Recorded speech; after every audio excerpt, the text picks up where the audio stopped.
the one thing about Magic and cosplay, and I've noticed this, particularly when the Planeswalker characters started to get a lot of attention, was when I first started seeing cosplay from Magic. Because before then, we didn't maybe have as iconic singular cards that were going to last across sets, right? Yeah, that's fair. I think that's fair to say. So, I think that it was as interesting as the Planeswalker idea was, and particularly in the lore, for like, I mean, there were characters that had lasted long term in the lore, but they were, novel characters that didn't necessarily have like images and as much fan art and stuff made of them. So I think that this opened up the door, unfortunately, or fortunately, however you want to say it, for cosplayers to come through and be like, I can latch on and do one of these characters, and that's fine. But at the same time, Magic was one of those things that up until that point had not really been infiltrated in the same way that things like games and anime and TV shows that have definitive long-term representations of characters that I can dress up as this and everyone will know who I am. And even then, afterwards, Magic is such a... I don't know. I don't see people showing up in EVO in cosplay too much, right? Yeah, no, I think it's a pretty astute observation. I didn't really connect those two things, but I think that's very true. And it's like, to be clear, my opinion on cosplay is that I think it's cool.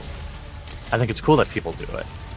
What I don't like is when people, the Patreon. So many of these cosplayers have these like, pay a few extra bucks for lewds. And like, they want me to call them an artist, and it's not. You're basically a prostitute at that point. And I think fans doing cosplay is awesome. Doing it as a profession, probably also cool. But I see, and the whole purpose, I was so fired up in this video. Sorry, it's kind of been a long night. I hope I don't go too. Oh, go ahead. All over the place. But I really do look out for the young men in this community and young women, but particularly in this case, the young men that I see, thirsting after this sort of thing. And I don't know. I think Sargon put it as a way as like they're convinced it's a way of like pre-courting to start, becoming patrons of these cosplayers who dress up like their favorite Magic artist. And it's probably just me being too overprotective. I mean, people spend their money on whatever and they're entitled to do so, but it's probably overly critical by just wanting to make sure everyone really understood what was going on with the donations for pictures and for personalized pictures and actually this kind of thing. I don't think you're wrong at all, nor do I think you're being overly protective, because you are looking at men often, and women, again, to a much lesser extent, who don't necessarily have a lot of experience dealing with women, and it's this woman who is dressing up as a very obscure thing from a hobby that is, it's like, oh wow, I think to these people, it's forming this parasocial sort of interaction relationship with them, where it's, you're speaking to me on some level because I feel as though we have a connection because you're dressed up as this obscure weird thing that only me and my friends know about, and something that I've actually sought out as a hobby as a way to escape from some of the more aggressive sort of social dynamics of men and women that I as a young man don't necessarily fit into very well. So, or a young woman, either or, it doesn't matter. But I think, predominantly in this field, obviously we do see it dominated by men.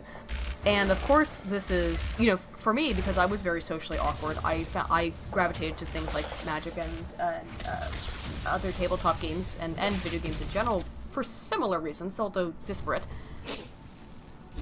But it is essentially a form of prostitution, and it's disingenuous because it gives off, I don't know. It's hard to take. Oh, sorry, I was just to say it's hard to take what I'm so protective of. It's like, I think smart cosplayers will see a space with weak men as a place to move in and profit. And hashtag not all.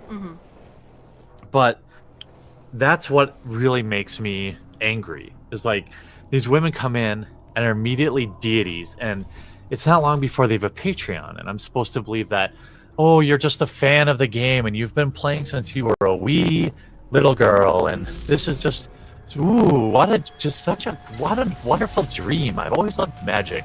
Now I get to dress up like Magic's favorite characters and get flown all over the country by Wizards of the Coast and get thousands of dollars donated a month to me for Patreon. It was just a dream.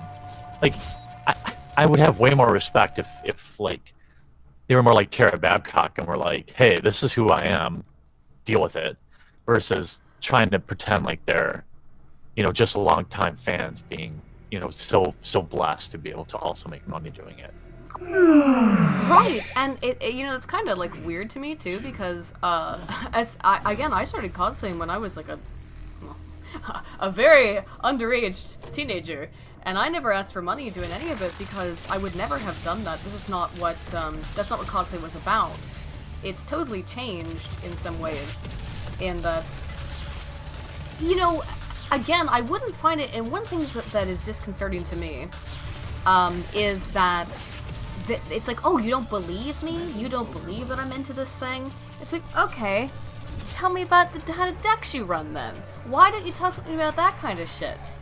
Why don't we play a game, or why don't, if it's not outside of Magic, with the, I did not know very much about Warhammer. It had been something I had avoided because it was too expensive, and if Magic got to be too expensive for me, Warhammer was way outside of my ability. And, but, when I started looking into it and getting interested in it, it was, it's interesting to me, but I'm not going to pretend to be an expert. And with Magic, it's very easy. It's very simple, I think, to talk to another person who plays Magic about the kind of cards they like, the kind of decks they like to run, and if you can't speak to those sorts of things, it comes off as disingenuous to me, and I don't trust people like that.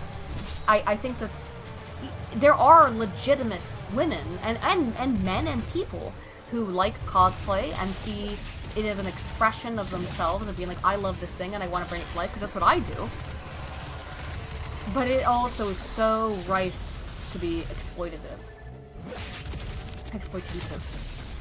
Particularly for young men who think, oh, this woman, she's hot, she's got big titties, she's showing them off. If I give her $5, she's gonna show them to me. I think that's, yeah, at the very least, that's exploitive. And I'm sorry for that woman. If, she really did feel as though she was being chased away, I'm sorry. But, if you really cared about the hobby, I don't think it would chase you away, would be my counter.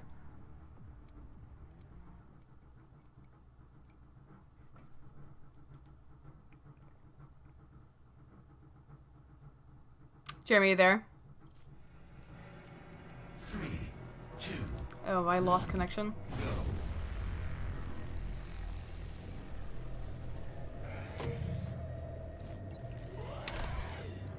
Shoot. Well, maybe I insulted Jeremy, or maybe he had to go. I would say real quick, though, because of that, Seashell fan... Oh, hey! You're back. Oh, hang on. Yeah, there we go. Okay. Hey! Okay. So, yes, all I ever knew about cosplay was like, of cosplayers were like super fans. Mm-hmm. And, I don't necessarily have a problem with people having Patreons, but it just seems like you look through the rewards and it's like, geez, like some of these cosplayers are bringing in 20 grand a month, and like literally all the rewards are like, pay me more and you get like sexier photos. And, it seems unfair to purity test people, these cosplayers, for example. But, you're right. Even the most casual Magic player can have Magic-related banter. And it's like you just never see it from these folks. haha, let me talk about my white weenie deck or some shit. Come on, like. Yeah. And it's weird, yeah, because there's a lexicon to Magic and to any nerd hobby that you would expect someone to have a basic understanding of, and if I feel like they can't even, I couldn't even make a casual joke to you about something like that, yeah. Again, I don't like the purity testing either, because I have seen that happen to me a little bit on a bit more of an obnoxious level with comic books, because I'm a big comic book fan. And I remember one time I was in, one time, so it's a once out of years, where a guy came up to me in a comic book store, and he did start to quiz me, and was quizzing me about, like, different things. It's like, okay, the guy had autism or something, and I did my best to keep up with it, but you know what, that guy would have done that to me, regardless of whether or not I was a woman. He would have done that to another guy, probably, because that's probably who he is. And I think you gotta have really thin skin to think, oh, it's something about my femaleness that made this uncomfortable person do that. Yeah, I think, there's probably going to be, I think this gets unfairly related to people's sex sometimes. Mm-hmm. Unless, like, it's more about, hey, here's somebody that doesn't look anything like the normal person that I see every single day. And that's new. It's not necessarily bad, but people are, like, more curious. And I don't know how to describe it. To me, it'd be like if I was playing at FNM and dressed like all men and women show up for FNM, which is like comfortable clothes, and then somebody showed up in like a 3-piece suit. I wonder, and then bought some Magic cards. I bet you the person behind the counter would be like, weird. That's not what normal Magic players look like. And so they ask questions, but then people, get offended, and it's, I don't know. I don't see it as that big of a deal. I also think that it betrays a lack of understanding of actually having participated in this stuff, because my entire life, going to FNMs, for example, I've almost never been the only woman at an FNM. It's pretty rare. Think I draft, for a long time I've drafted with a very small pod. Sometimes it's one, maybe two, but it's totally not uncommon for girls to be there. It's not like that. People portray Magic players. This is why I get so aggressive too. I had this problem with Mark Rosewater because he quoted a Twitter poll that said, as scientific evidence that 72% of men in Magic assault women that play Magic. Well, what the fuck? Yeah, I was getting to that. Yeah, what the fuck? I hate when, like, these guys are so baited out that they, like, hate men, and they put how could even a rational person, I just don't care what it says. Like, how do you're the head of R&D and you quote a Twitter poll, and then you just shit on all the men in your game? Like, I get so angry with that. Well, you have to remember this a couple years ago then, where there was, he was he was a major competitive player who got on, and I'm forgetting the context, where this competitive player, he actually was, I thought he'd won like a worldwide championship, got onto Tinder or some kind of thing with a woman, and Brian Kibler. Oh, right. Yeah, okay. Yeah. And Jesus she roasted him. And then got upset after the fact, and people were like, "You horrible bitch! You shallow cunt! If only you knew how much money you had won for playing this stupid nerd game."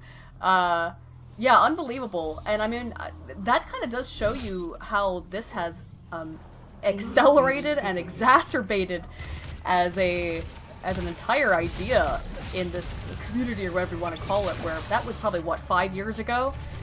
Yeah. Where, and if people who don't know in the chat, it was a woman found a professional or former professional Magic player on Tinder or some kind of dating website. And as soon as she found, and he had a lot of money and treated her to dinner, and as soon as she found out that he played Magic, she kicked him to the curb and said, "You're a weirdo loser." And then felt remorse for it after the fact when she realized he had all this sort of money and fame. Didn't she? I think she also like wrote some shitty blog post or something about him or something like. Afterwards, she wanted the D afterwards when she realized. Yeah. that he had more than that. It wasn't just a shitty, stupid nerd game. Well, I mean, whatever you want to call it. That it was. Yeah, more it than doesn't just that. matter. Yeah, it's like, see, like even if a normie called it that, right? Like, you play Magic and you can call it a shitty nerd game, and it's like, yeah, it's funny. Like, Right. we get it. Because, well, you're used to it, Yeah. But like, even if a normie says that, I don't get offended. I'm like, who cares? But these, a lot of these people, they see that and they're just, it's assault, it's harassment, it's bullying, it's I don't know how they got so fragile. Well, I don't think they're. I don't think they are the original intended audience.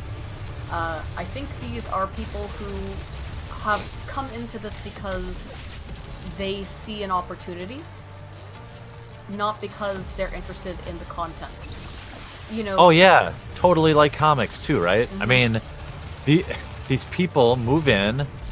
It's one of my good friends here on Twitter, Tara Sophia, shout out girl, who's often come to my defense, and it would be unfair to say that I'm not especially thankful for her because she is trans, and so she's often like willing to stick up for me against, because this is a thing when the Magic community too, calling me a transphobe or something like that. But anyway, she said, sorry, there's something about these people that move into the community and then say it's unwelcoming. It's like there's a common thread with all these people. They move into a community and then they say it's not welcoming.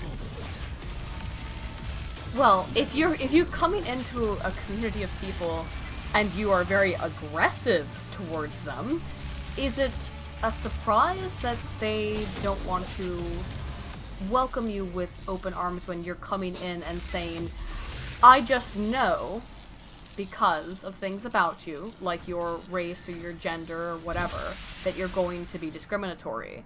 Then is it any wonder that they're kind of like, maybe, like, I don't really want to play with you that much, And I have to say, and that's very unusual, because every community, from comics to Magic to every, these more nerdy sort of things that I've ever been involved with my entire adult life, and I mean now for decades, have all been very open and welcoming to me, as long as I was open and welcomed and wanting to be a part of that.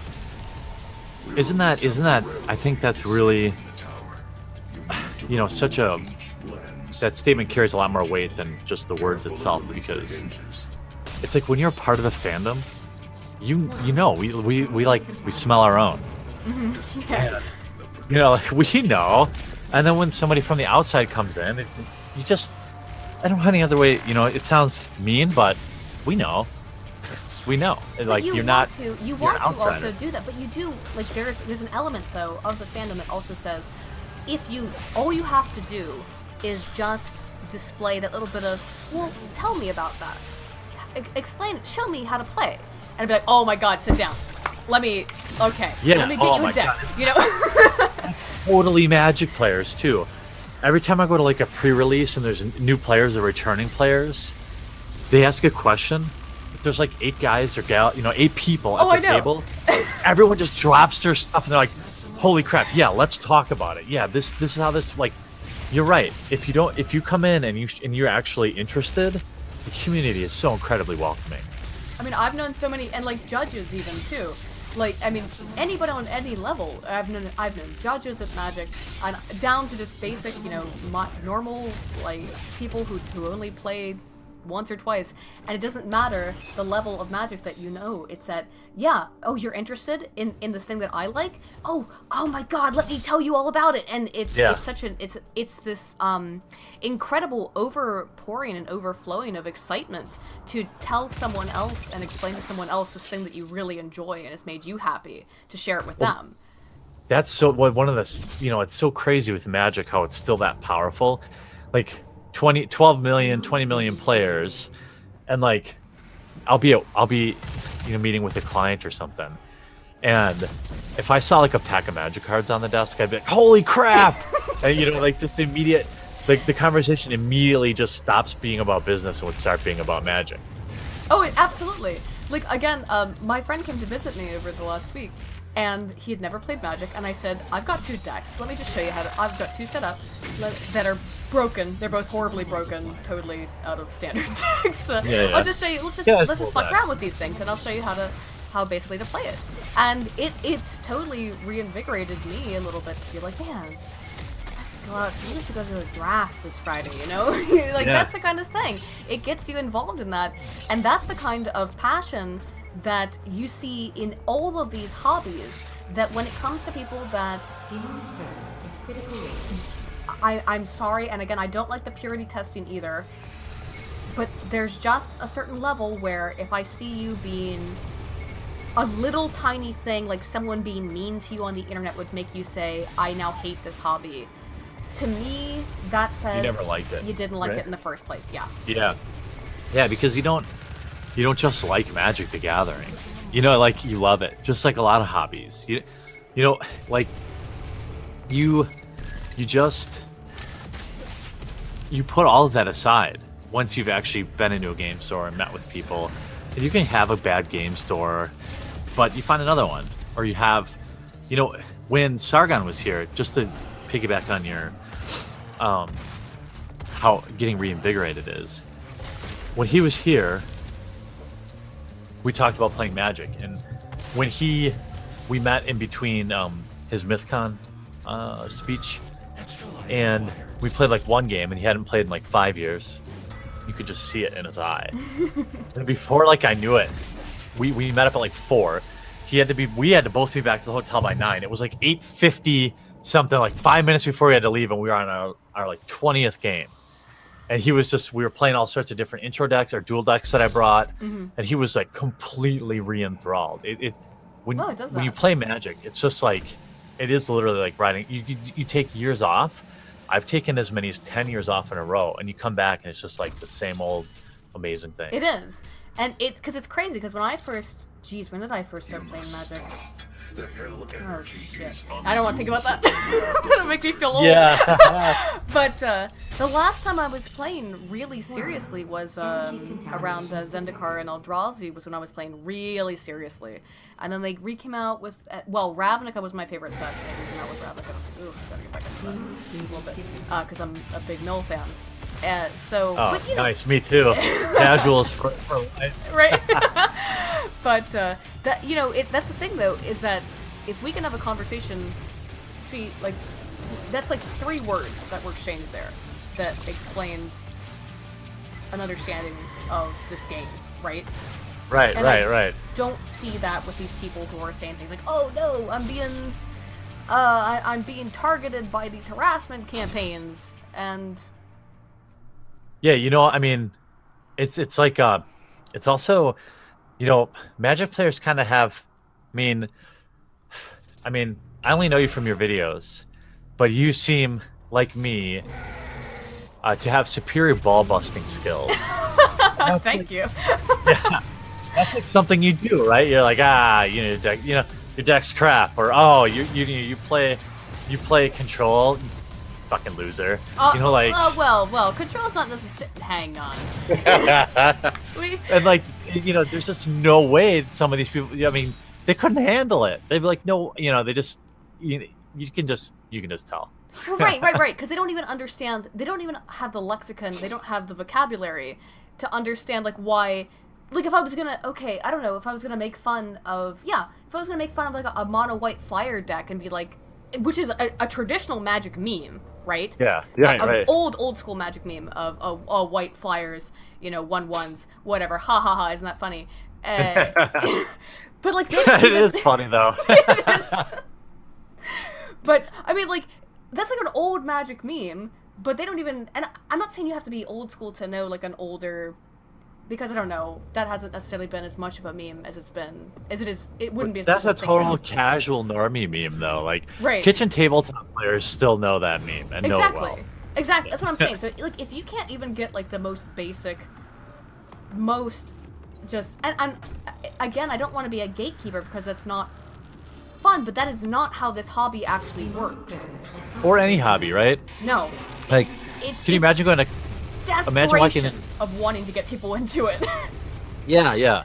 Imagine walking into your local comic book shop, and you walk up to a group of, for diversity's sake, two guys, two girls of equally varying races, and they're all reasonably active comic book fans. And you walked up and you were like, "Hey, comic book fans, how'd you guys like that latest Squirrel Girl?" Like, they would just know, right, that you're not into comic books. You're into social justice, and comic books is the pizza toppings, or the way you choose to ingest your social justice. Because, yeah, again, and we both described this, but seriously, the only reason I never got into Warhammer, not because I wasn't encouraged, the only reason I didn't get into Warhammer is because I said, okay, how much would it cost me to build an army? And they said, $200. And I said, well, I can build like 3 Magic decks for that. Or I can just play a bunch of drafts and then sell my cards and build the deck I'd like to build. Yeah, exactly. So Magic was you can't more afford. I mean, financially hobbies are expensive. Yeah, you have to choose between them.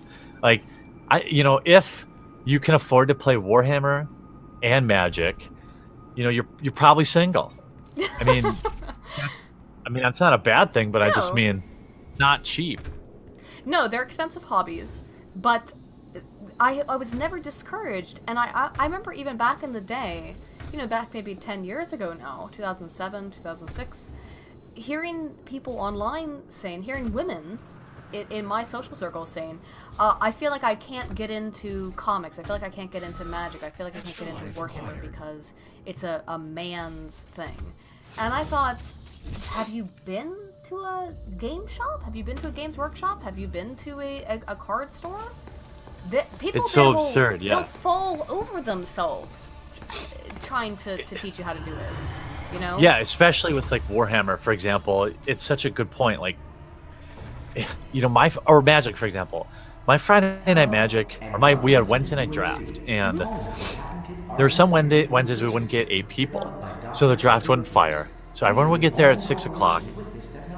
We'd stand around with our dicks in our hands, hoping to get 8 people, and then it'd be like 7:59, and there'd only be 6 people, and all of us would be like, you can still run crap, draft and we'd go home. Yeah, and then could you, if somebody walked in the store at 7:59, it's like, hey, I've sort of played Magic, and I'd like to learn how to draft. Everyone would be like, so happy. They would lose their minds. Yeah. Everyone would, go crazy trying to teach that new person how to play it. Which is why, to me, I don't believe, and I know that this is, you're supposed to listen to believe all the time, I don't believe that there's a whole lot of validity to much of this ostracization that they claim happens. Now, the cosplay thing, I get it on some level. I'm sure that lewd things have been said to you, okay? You also post pictures of you shaking your ass and showing off your nipples. So it's kind of like... Yeah, right. It's one of those things, right? I agree, I'm sorry if some little kid tells you got a boner from your semi-nudes. Right. Okay. Are you damn... I mean, then you should be doing cosplay as a priestess. Why if you're worried about that. Well, right, but it's so bizarre because... I think that this Magic was the undiscovered country sort of for cosplay. We've taken over everything else. Where has no one, what genre has no one taken over with cosplay? And I will speak to that actually as someone who has used cosplay forums for a very long time, is that there are women and men, but for the vast majority women, basically ask around and say, what has not been cosplayed where you think I could make a living? I'm not joking. I totally believe it. Where do you think I could get that? Where do you think I could find attention? And I remember back, 2010, where I thought, I think maybe I'll cosplay Nisa Ravane, I think was when she came out. And I was like, I think I'll do that. And then I started to see all this Magic cosplay come out, and I went, ooh, I don't know anymore. Yeah. Maybe I'll pass. I mean, I might still like to do it, but if I'm going to go to attorney, I'm going to attorney to play, not to be in a cosplay. Well, that's it, right? Part of the things I meme on with the cosplayers is, GPs will like GP Vegas, the biggest Grand Prix of the year, paid to fly her out. Now that was probably $3,000-4,000. They also paid for her time to be there. They paid for many cosplayers to be there. I can guarantee you there's probably less than 10 people out of 7,000 that paid for a ticket just to see cosplayers. And that was money that they could have put in a pretty weak prize pool, or they could have given better, I don't know, upgrades when you check in, or give everyone a granola bar and a bottle of water, or charge $10 less to get in. And like, you just, it's just so annoying that it's almost like, it makes me wonder. It's like, okay, these creepers that work at these conventions or whatever, work for these conventions, are like, maybe if I hire these cosplayers, they'll go out with me, or It's like, not I mean, new. that's how it looks. I mean, I just don't know why you would spend money on that. It's not new. It's been going on for a long time. I remember, now back, 7 years Oh, be ago. careful. Oh, I have real stories, unfortunately, with real people. Yaya Han, you may know. Yaya Han is a very famous cosplayer, and I have worked with her at conventions. No one will know who I am because I have worked at so many cons. But it was the same thing where it was these cosplayers. To me, it's so bizarre because to me, cosplay is an elevate. Well, it's not an elevated. It's just you're a booth babe who walks around. Yeah. Or to me, what I do when I do cosplay is I love this thing. I love it. And I don't care if someone takes pictures of me or not, and I don't care if I end up getting money. I don't require any money for it. It's just something I do as a hobby. And there are still cosplayers like that, but they have become more and more the minority. It's a very strange situation because when I first started cosplaying back in the early 2000s, everyone was, I'm just cosplaying because I'm a weird nerd and I want to show how much I like a thing. And it just kind of changed over time to being, I'm a woman who wants attention and money. Yeah, there's something about these cosplayers, you know, on one hand, they, you know, hashtag not all, but the ones I see, on one hand, they dress up scantily clad. On the other hand, they complain about being objectified. on the third hand, they collect Patreon money and take appearance fees and pretend to like something they don't like so that people will worship them. Like, I think many cosplayers, at least professional ones, are pretty gross opportunists. And I don't know. I'm very protective of my young Magic players. You know, I was talking to Sargon. He said the same thing. Like, look, yeah, we're both older. I really was just trying to look out. Like, did it come across a little too salty? Yes, probably. But I stand by it. You know, saying that. You know, you're not adding a lot of value just by having Patreon for sexy poses and all sorts of other crap. No, like that. I find that actually very disturbing. No, I think you're completely right, and you're completely correct in that this is a very easy way for some women to very much manipulate young men in terms of, yeah, well, I can get money from you because I pretend to be into the same thing you're into. That's not hard to do, and also it is disturbing because they don't have to actually be into anything. It's just, I dress up as it. Yeah, it's got to be really addicting for them. Like, people transfer their love of a character to you, which already must feel awesome, and then they also give you money. Like, it's got to be pretty awesome to be them. I guess. I mean, you know, for me, when I would cosplay something and I would be in a hall or in a room or whatever, and someone would walk up to me and say something like, I'm so happy you would do this. That's what I would like. And if they would even recognize the character I would do, because as I got older, and so here I'm gonna like throw out my indie cred. As I got older, I stopped cosplaying recognizable characters, but that became doing more things like, oh, should I cosplay like Magic the Gathering characters or cards? And I didn't do that. I don't know why. I wanted to, because I thought about Chandra and I thought about Musa. Oh, you know, people now would know who these characters are a little bit. Yeah. That's still very obscure.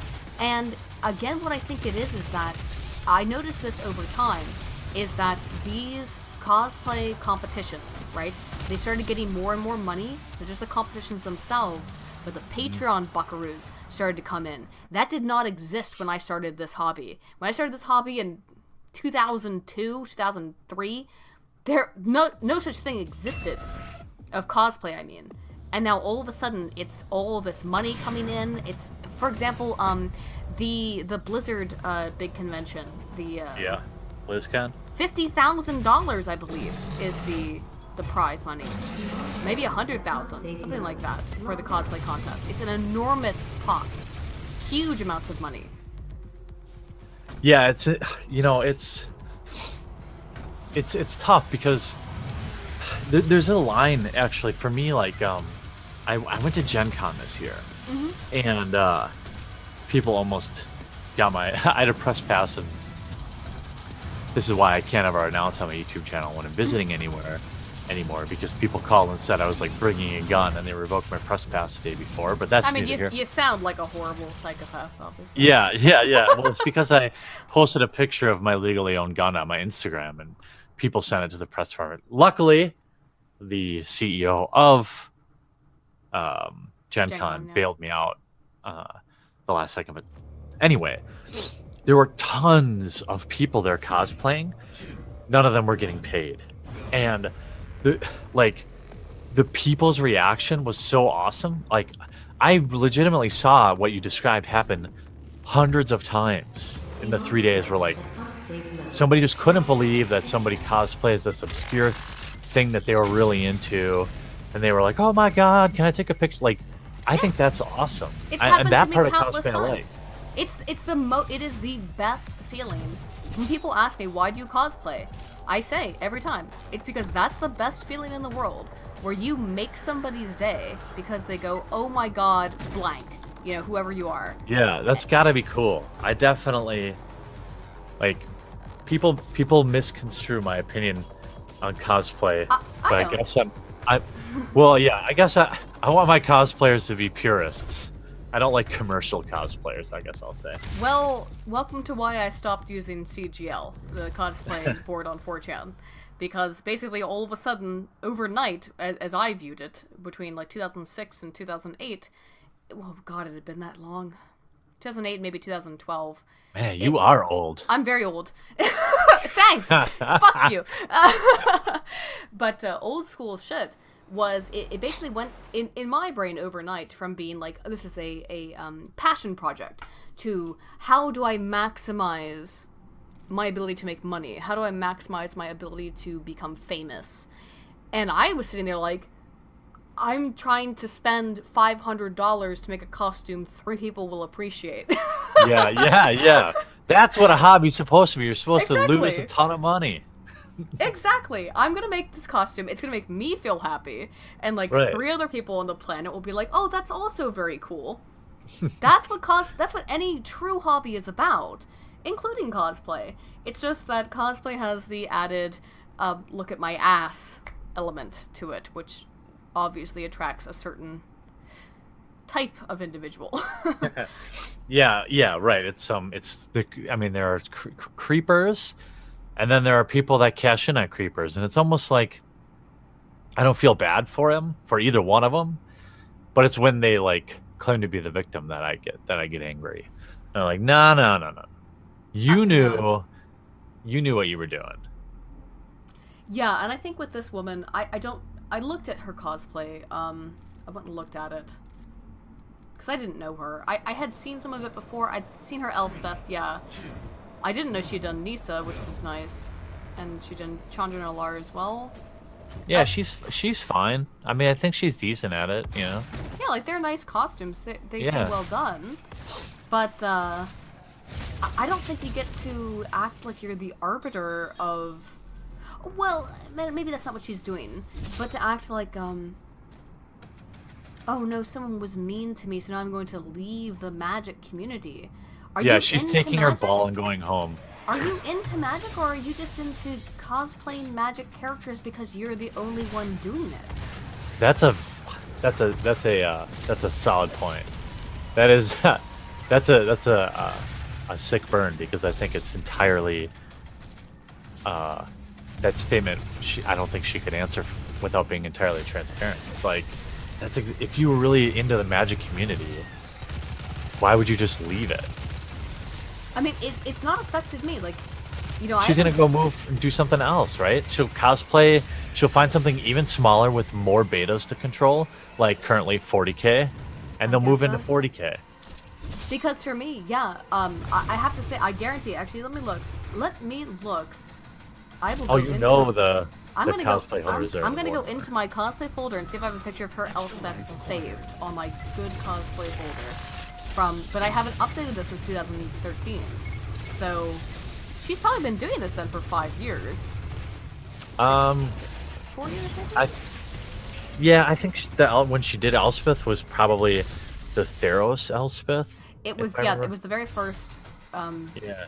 Well, there was Knight Errant way back in the day, and then there was Elspeth's Son's Champion, which is I think what she probably did. I guarantee I have it saved in my nice cosplay folder. But the whole idea would be, yeah, like, you found a sort of niche, whatever, where you could take control. But if you really gave a shit, it would be the same as me, where it's like, I don't play Magic I'm not gonna play Magic at least on a daily basis for a year or two. And then you pull out a deck, and I'm gonna be exactly as into it as I was. Yeah. 3 years ago, because I enjoy playing this game. So. Well, I'm so old. I come from a forgotten era of going to the store and wanting to buy Magic cards, and then having them like be sold out. Where they were sold. So that would have been. So when did I first start buying Magic cards? Around the early 2000s. So. Yeah, I started in Revised, so 1994. Oh shit! Then you're really you think I'm the one to pull on the street. All right, you've got some age on me then. Yeah. Listen, sit down, Red Buck. Let me teach you something here. But back in the day, I used to go to the card shop, and this is when Revised was out, right before Ice Age. Right. Oh, but Ice Age is so good. One of the best sets ever. Yeah, beautiful set. And you would either the game store would either have, most of the time they'd be sold out. If they did have it, they would limit you to one booster pack, because so many people wanted it, and he wanted to like not disappoint as many people. Fast forward to like now, where you can buy Magic cards at freaking Meijer and Walmart. Walgreens has them. Right. Yeah, it's so crazy to me, and that does make me a bit of a curmudgeon. I'm like, these kids, man. Like, these I kids. get it. I mean, I get it. Yeah. And it's funny because I get curmudgeonly over, like, people don't know about original Mirrodin. Yeah. Which is like one of the most powerful sets of all time. Oh, Mirrodin. I love Mirrodin. I missed Mirrodin and Ravnica were two of my favorite sets. But Ravnica's beautiful, yeah. Well, if you're a fan of Mill, no shit. Yeah, Demir is great in that set, yeah. Black Blue, yeah. Black Blue is my shit. But, yeah, I mean, see, that's the thing. That's exactly what I'm talking about, though. How many words were exchanged between us and that? Like... Yeah, right. Right? Very basic understanding, because we both understand how Magic works. And doesn't matter, because even though so many things have changed about the game over the course of the last 30 years or whatever, essentially it's almost been 25 years, the core elements are still more or less there. Yeah, I mean, I remember coming back. I took a break. Let me think. I played till like 6th edition, 7th edition. I quit because I didn't understand why they were reprinting so many cards. And I was young. Like, I started playing Magic when I was 14, maybe 13, 14. And so, like, $3 was a lot of money to me. Right. And so you buy, that was all my money. I would go to the store. I would have to sit there while my mom grocery shopped. I'd wait till the very end and just beg her to stop at the card store on the way home. Oh, I remember this shit. Like, I'm so old, we'd rent a video game from the grocery store. And then I'd have $3 left over. And like, I just want to get a Magic card, you please. get one pack of cards, And oh my god, Yeah. the amount of just the amount of like, please, Yeah. like have some. Yeah, right. And then it's like you get a bunch of reprints, and you're like, shit. oh, shit. Right. So anyway, I took like 10 years off, and then I came back. And I was like, what the hell are fucking planeswalkers? What the fuck is this? Right. No, But I mean before the game, never. Right, because I was playing. So Mirrodin was when, like 2002, 2003. Early 2000s, I think, is right. And I played that a little bit Mirrodin when I block, was around that Scars of age. Mirrodin? Yeah. I played it around then, and then I played for a bit, and I didn't play again until, and then M10 and Zendikar. I got way into it. I was into it about 5 years then. Around Zendikar was you were playing in a good time. Zendikar, original Ravnica. Oh, Zendikar. Yeah. Between Ravnica and Zendikar, yeah, was about when I was playing. I was like, oh, that was the best. And that was a great era. And then after Eldrazi, I was kind of like, you put out some really insane shit. I think I'm gonna take you know what? a step back. Would it surprise you? Sorry, I'm getting all excited here. would it surprise you to know, like, as somebody who, I mean, this is like what I cover, right? Mm-hmm. So like, you were part of a huge group of players that quit around that time. Yeah. Because the set was too fucking powerful. That's the problem. And everyone hated it. Right. No, it was the problem with the Eldrazi were so. I put basically like what I still have, even when I was teaching my friend to play the other day, is I've got a mono green elf mana ramp deck that I put Eldrazi monsters into because I'm like, why not? Yeah. Why the fuck not? Put this shit in here. This is unfucking beatable. Just put a bunch of Priest of Titania and like shit. Like fuck you, man. You can't get out of this crap. I'm gonna pull out a 12/12 on turn 4 or some shit. Right. Oh, how horrible. But like, yeah, it was basically Eldrazi got a little bit too intense, and it drove me out of it a little bit because it was where do we go from here? Now. Yeah. Oh, and Eldrazi ruined Mill. Yes. Yeah. The hey, I'm noticing a bunch of people I'm familiar with in the chat. Yeah. And I just want to give them a shout out and tell them to throw some shekels to her for hosting me and helping share her platform with me. I this is appreciate not that. To be fair, it's not my normal platform. I have been banned from normal YouTube, so this is my alternative channel. But wait, what? When did that happen? I got a community, not a community guideline strike, a copyright strike. So I can't stream my normal channel. This is actually my secondary channel. Oh, you mean I thought you were banned entirely. No. But I was that first strike is scary though, isn't it? Huh? I'm sorry. Say again. I said that first strike is scary though, isn't it? It sure is, and also it's complete bullshit. YouTube basically. Okay, here's the funsy thing. YouTube said yes, we recognize that you're allowed to, by U.S. law, contest the copyright claim. However, we did not forward it to the Thai company that supposedly claimed it. What the hell? Yeah, they broke the law, essentially. And I've been talking to YouTube about it, and with the Thai company. The Thai company apparently can't even, like, they don't even know how to rescind it at this point, because it was YouTube that filed all of it. Oh, God. Yeah, YouTube just filed a bunch of legally restricted shit on my channel in the name of another company. Well, that's nice of them. It is very nice of them. It's also, I think, illegal. But go ahead. We'll see. Yeah, they'll get away with it because, of course, they will. What can you do, right? Exactly. That's a scary part about this platform. Although, thank you for shekels, 3D Loki. Thank you for all of those shekels. I was talking. Thank you so much, Jeremy, for coming on. By the way, this was very impromptu. No way. This is I'm just trying to maintain fangirling over here, so I appreciate you having me on. But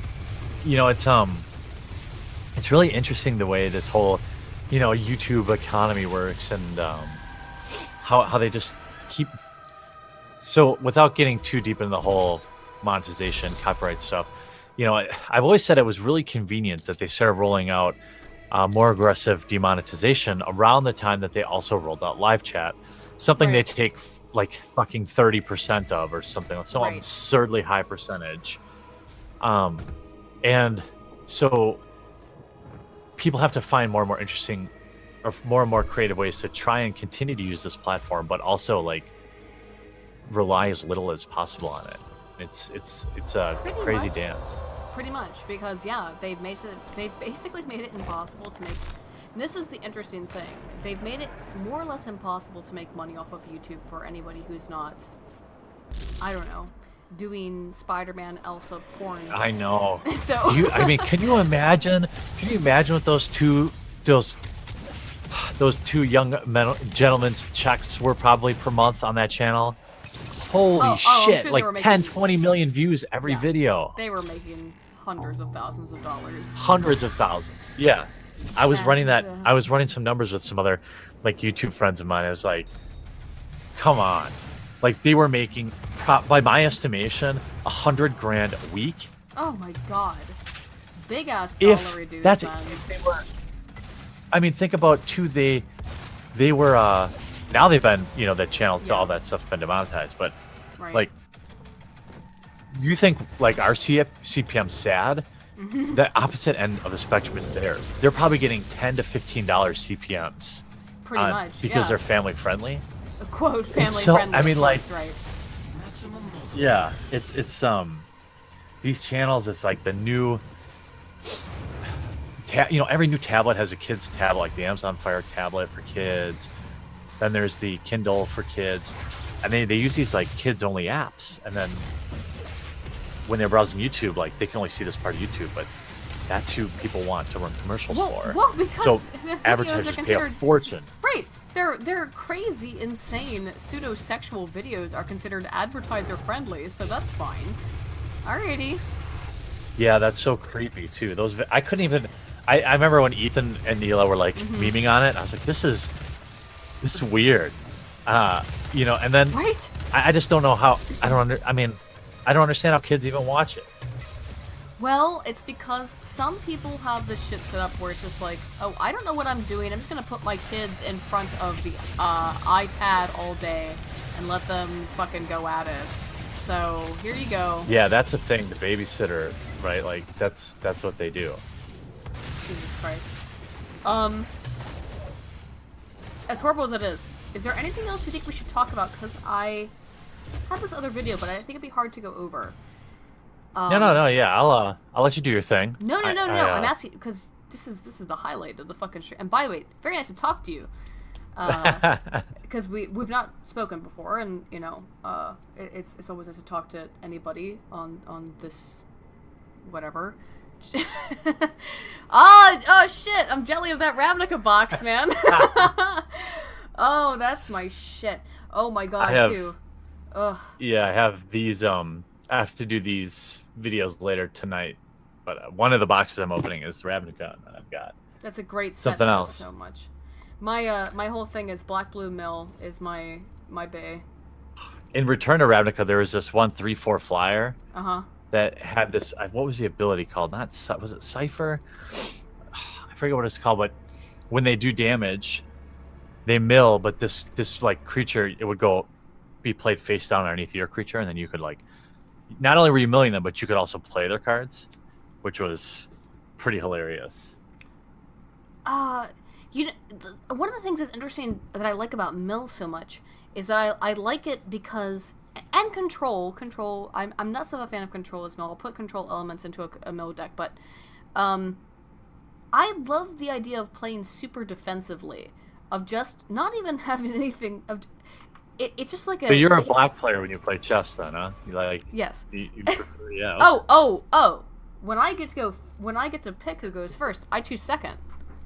Yeah, right. I'll rock that French defense and just say, hang back and. No, because I want to see what you do first. That's the whole. And I know, like, my judge friend was like, "What the fuck? Nobody ever chooses to go second." And I said, "I do, because I want to get into my opponent's head to understand what they do first, and I want the first card draw. But you know, I more than anything, I want to be able to see what they do first, even if it's just playing a land. Of course, it usually is. But you know, I just want to get into their head a little bit in a way that I'm not going to do if I go first." Yeah, I mean, I consider you diabolical and evil, but I mean, I think that's, that's one way to play the game, I suppose. Mill is the most. It's interesting because it's the most non-aggressive and at the same time the most aggressive way to play Magic. Yeah, yeah. They've added some new cards that make Mill like a more viable strategy too. So there's come on back. Come on back to the game. It depends. Like if we're playing, if we're playing EDH, I'll still play a Mill and an EDH style deck. Oh, I bet you people love you. I'm well loved. But I mean, no, like but that was expensive. Like getting like 4 Glimpse the Unthinkables. That fucking cost. Jesus. Yeah. Not cheap. That kind of shit Magic is not easy. Crack isn't cheap. Crack is not cheap. But yeah, that's the whole thing. I think that if we could end this on anything, it's that this woman who seems super upset. Right. Yeah. Which is the crux of all this. She's very upset, and she's being driven out of the community because people are mean to her. Well, really? Allegedly, right? Right. I mean, allegedly mean to her. She provided no evidence outside of a spicy video, which was taken down and community struck. Thanks for that, dicks. Yeah. Fine. And excuse me. even it's hilarious. That video was deemed advertiser friendly. The whole thing is though, like, what again? This is what the fuck. So right now, so this stream can now stand as evidence of a woman who plays Magic and clearly knows a lot about Magic. Not only not being upset, but having none of these similar experiences. And if your whole weird life understanding is about lived experiences, well, here you go. Yeah, well, I feel like I haven't done a good enough job of pressing or harassing you, though. Now I'm really regretting that now. Ask me what you want to ask me some shit. Well, no, I feel like I have to harass. Go ahead. I need to be more representative here. I'm trying to think. Represent the average Magic player by harassing me sexually. that's I wouldn't. I mean, that's I wouldn't know where to start. You just gotta be like, show tits, show Bob and Jr. Like, okay. Should you be in the kitchen? Oh, I'm gonna be in the kitchen making a sandwich right now. Oh wait, no, I'm helping. No, I'm facilitating. I have internalized misogyny. Look, the whole fact of the matter is this is insanity, it's stupidity, and as we are both very well aware, as anyone in the chat is aware, the Magic community, such as it is not sexist. Generally speaking, you will always find a weirdo, autistic person, or socially inept person who doesn't know how to deal with a woman or a man. Honestly, they don't know how to. Yeah, well, you know what? The way I always put it, and I'll let you do your thing, but the way I put it is like, this is my response to Kotaku, which I'm sure they won't portray me favorably. There's 12 million Magic players. Like, of course, there's sexists that play our game. You know what? There's probably pedophiles and there's probably rapists, and there might even be a murderer. Like, it's just the law of big numbers, right? I mean, like, or even the law of averages. Like, there's but it's no worse than any other thing. We're just a big cross-section of society. Yeah, well, you're speaking to a social scientist, so I'm very well aware. I think you're completely correct, and that is always, of course, the law of statistical averages. There will be weirdos, immoral people in any group. There is no reason to believe that Magic or Warhammer or comics or any group would be more or less prone or have a greater proclivity towards this type of individual. I mean, unless you're in like a skin, like a skin lampshade making. Yeah. Group, and maybe then. Yeah, they may have a hobby or two that's specific to them. But outside of that, Magic is not a. It's not a gendered-based. I mean, really, like, it's not even like when people talk shit about Warhammer, they say like, oh well, there's no women armies, even though there clearly are. With Magic, there's nothing even approaching that. I mean, there's plenty of cards that are female, but there's not like there's even a leader. You can just be, even within the lore of Magic, you're the idea is that you're summoning all of these creatures and spells. You can be whoever you prefer to be if you want to actually get into the lore and the role-playing, which I don't know many people who do, but I guess. Yeah, right. I mean, that's the whole point of fantasy. I mean, like, that's, when people get upset about inclusion in fantasy games, it's like the least strong case they can make. Like, this is literally a world where you can be anything and do anything. And if you're being limited, it's by your own imagination. Sure. Yeah, you're a planeswalker. You're playing your own. You are whoever you wish to be. You're summoning your own cards. There is nothing that's preventing you from being whatever you want. And again, I can only speak from anecdote, but I have never been discouraged in any way from participating in Magic. Jeremy, thank you so much for joining me today on this very impromptu stream late at night. But thank you. I appreciate it. Yeah, and thank you to the chat, and thank you to everybody. I hope that we covered some of the things that might have maybe people have been wondering. And I hope that I was able to give a little bit of a different perspective that may have been missing in terms of both being a female and a cosplayer of this shit's fucking retarded, essentially. Anyway, thank you again, and Jeremy, thank you. I'm gonna close out the stream real quick. I'll talk to you later. All right, talk to you later. All right, bye everybody. Talk to you.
Regeneration dropped.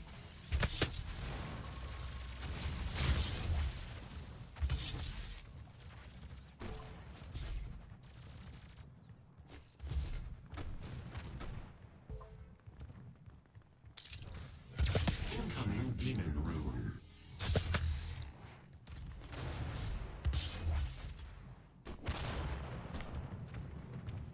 Demon rune spawned.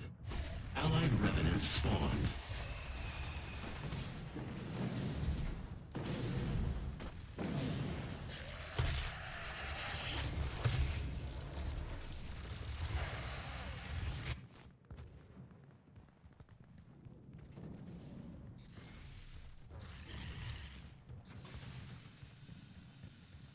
Two minutes remaining. Allied demon slain. Enemy baron spawned.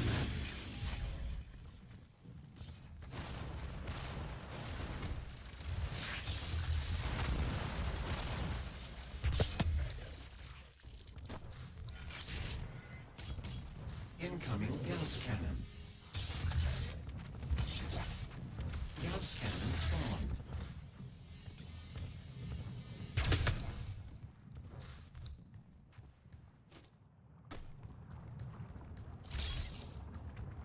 Demon possession ended. 10 kills remaining.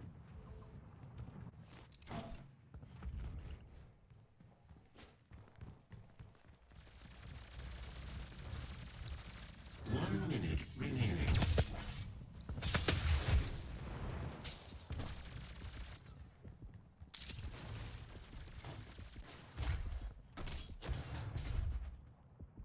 Kills remaining.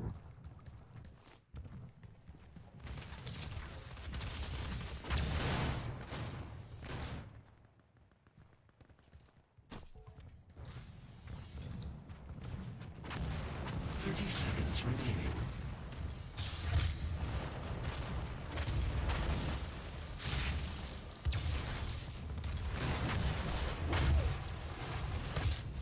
One kill remaining, and we reached score limit. Crushing defeat.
No reported income for the last 5 years, and the only claim to fame you got, as far as I could find, was finishing second place in the International Rope Skipping Championship in Boulder, Colorado in 1984.